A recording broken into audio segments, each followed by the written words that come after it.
आपका स्वागत है हमारे चैनल यूनिक श्याम स्टोरी पे। इस वीडियो के माध्यम हम आपको बताने वाले हैं कि बर्बरीक खाटू श्याम कैसे बने। राजस्थान के सिकर जिले में श्री खाटू श्याम जी का सुप्रसिद्ध मंदिर है।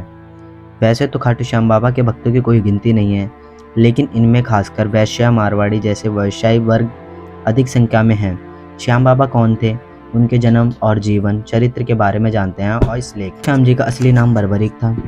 महाभारत की एक कहानी के अनुसार बर्बरीक का सिर राजस्थान प्रदेश के खाटू नगर में दफना दिया था, इसलिए बर्बरीक जी का नाम खाटू श्याम बाबा के नाम से प्रसिद्ध हुआ। वर्तमान में खाटू नगर सीकर जिले के नाम से जाना जाता है। खाटू श्याम बाबा जी की कलयुग में श्री कृष्ण भगवान के अवतार के रूप में माने जाते हैं। हम बाबा घटोत्कच और नाग कन्या मौरवी के पुत्र और 5 पांडवों को सर्वाधिक बलशाली भीम और उनकी पत्नी हिडम्बा बर्बरीक के दादा दादी थे। कहा जाता है कि जन्म के समय बर्बरीक के बाल बब्बर शेर के समान थे, अतः उनका नाम बर्बरीक रखा गया। बर्बरीक का नाम श्याम बाबा कैसे पड़ा, आइए जानते हैं इस कहानी। बर्बरीक बचपन में एक वीर और तेजस्वी बालक थे। बर्बरीक ने भगवान श्री कृष्ण और अपनी माँ मौरवी से युद्ध कला कौशल सीखकर निपुणता प्राप्त कर ली थी। बर्बरीक ने भगवान शिव की घोर तपस्या की थी, जिसके अद्भुत स्वरूप भगवान ने शिव ने बर्बरीक को 3 चमत्कारी बाण प्रदान किए। इसी कारणवश बर्बरीक का नाम 3 बाणधारी के रूप में प्रसिद्ध हुआ। भगवान अग्निदेव ने बर्बरीक को एक दिव्य धनुष दिया था, जिससे वो 3 लोगों को पर विजय प्राप्त करने के समर्थ थे। जब कौरवों पांडवों का युद्ध होने का सूचना बर्बरीक को मिली तो उन्होंने भी युद्ध में भाग लेने का निर्णय लिया। बर्बरीक अपनी मां का आशीर्वाद लिए और उन्हें हारे हुए पक्ष का साथ देने का वचन देकर निकल पड़े। इसी वचन के कारण हारे का सहारा बाबा श्याम हमारा, यह बात प्रसिद्ध हुई। जब बर्बरीक जा रहे थे तो उन्हें मार्ग में एक ब्राह्मण मिला। यह ब्राह्मण कोई और नहीं भगवान श्री कृष्ण थे, जो कि बर्बरीक जा रहे थे तो उन्हें मार्ग में एक ब्राह्मण मिला। यह ब्राह्मण कोई और नहीं श्री भगवान श्री कृष्ण ने, जो कि बर्बरीक की परीक्षा लेना चाहते थे।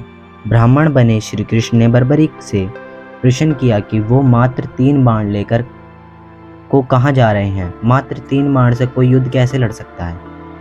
बर्बरीक ने कहा कि उनका एक ही बाण शत्रु सेना को समाप्त करने के में समक्ष है और इसके बाद भी वह तीर नष्ट ना होकर वापस उनके तर्कश में आ जाएगा। अतः अगर तीनों तीर का उपयोग से तो संपूर्ण जगत का विनाश किया जा सकता है। ब्राह्मण ने बर्बरीक से एक पीपल के वृक्ष की ओर इशारा करके कहा कि वो एक बाण से पेड़ के सारे पत्तों को भेद कर दिखाएं। बर्बरीक ने भगवान का ध्यान कर एक बाण छोड़ दिया। उस बाण ने पीपल के सारे पत्तों को छेद दिया और उसके बाद ब्राह्मण बने कृष्ण के पैर के चारों तरफ घूमने लगा। असल में कृष्ण ने एक पत्ता अपने पैर के नीचे छिपा दिया था। बर्बरीक समझ गए कि तीर उसी पत्ते को भेदने के लिए ब्राह्मण के पैर के चक्कर लगा रहा है। बर्बरीक बोले, ब्राह्मण अपना पैर हटा लो, नहीं तो ये आपके पैर को भेद देगा। श्री कृष्ण बर्बरीक के प्रकम से प्रसन्न हुए। उन्होंने पूछा कि बर्बरीक किस पक्ष की तरफ से युद्ध करेंगे। बर्बरीक बोले कि उन्होंने लड़ने के लिए कोई पक्ष निर्धारित किया है, वो तो बस अपने वचन अनुसार हारे हुए के पक्ष की ओर से लड़ेंगे। श्री कृष्ण ने सुनकर विचलित हो गए, क्योंकि बर्बरीक के इस वचन के बारे में कौरव जानते हैं। कौरवों ने योजना बनाई थी, युद्ध के पहले दिन वो कम सेना के साथ युद्ध करेंगे। इसके कौरवों युद्ध में हारने लगेंगे, जिस कारण बर्बरीक कौरवों की तरफ से लड़ने आ जाएंगे। अगर बर्बरीक कौरवों की तरफ से लड़ेंगे तो उनके चमत्कारी बाण पांडवों को नाश कर देंगे। कौरवों की योजना विफल करने के लिए ब्राह्मण बने कृष्ण ने बर्बरीक से एक दान देने का वचन मांगा। बर्बरीक ने दान देने का वचन दे दिया। अब ब्राह्मण बर्बरीक से कहा कि उस दिन उस दान में बर्बरीक का सिर चाहिए। इस अनोखे दान की मांग सुनकर बर्बरीक आश्चर्यचकित हुए। और समझ गए कि यह ब्राह्मण कोई सामान्य व्यक्ति नहीं है। बर्बरीक ने प्रार्थना की वो दिए गए वचन अनुसार अपने शीश का दान अवश्य करेंगे, लेकिन पहले ब्राह्मण देव अपने वास्तविक रूप में प्रकट हो। भगवान कृष्ण अपने असली रूप में प्रकट हुए। बर्बरीक बोले कि हे देव, अपना शीश देने के लिए वचनबद्ध हूँ, लेकिन मेरी युद्ध अपनी आंखों से देखने की इच्छा है। श्री कृष्ण बर्बरीक की वचनबद्धता से प्रसन्न होकर इसकी इच्छा पूरी करने का आशीर्वाद दिया। बर्बरीक ने अपना शीश काटकर कृष्ण को दे दिया। श्री कृष्ण ने बर्बरीक के सिर को 14 देवियों के द्वारा अमृत से सींचकर युद्ध भूमि के पास एक पहाड़ी पर स्थित कर दिया, जहां से बर्बरीक युद्ध का दृश्य देख सके।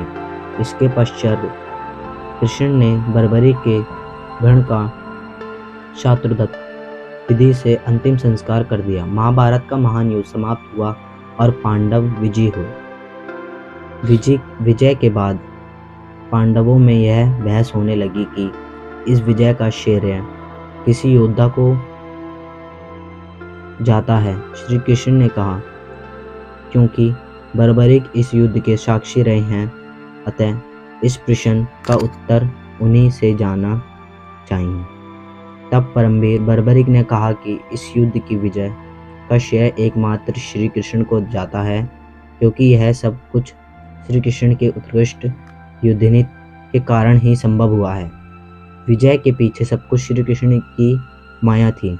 बर्बरीक ने इस सत्य वचन से देवताओं ने बर्बरीक पर पुष्पों की वर्षा की और उनके गुणगान गाने लगे। श्री कृष्ण वीर बर्बरीक की महानता से अति प्रसन्न हुए और उन्होंने कहा कि वीर बर्बरीक, आप महान हैं। मेरे आशीर्वाद स्वरूप आज से आप मेरे नाम से जाने जाएंगे। कलयुग के आप कृष्ण अवतार रूप में पूजे जाएंगे और अपने भक्तों के मनोरथ पूर्ण करेंगे। भगवान श्री कृष्ण का वचन सिद्ध हुआ और आज हम देखते हैं कि भगवान श्री खाटू श्याम बाबा जी अपने भक्तों पर निरंतर अपनी कृपा बनाए रखते हैं।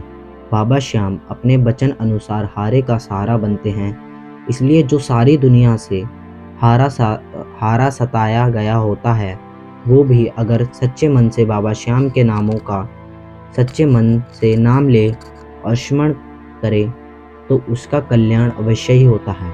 श्री खाटू श्याम बाबा की महिमा अपरंपार है।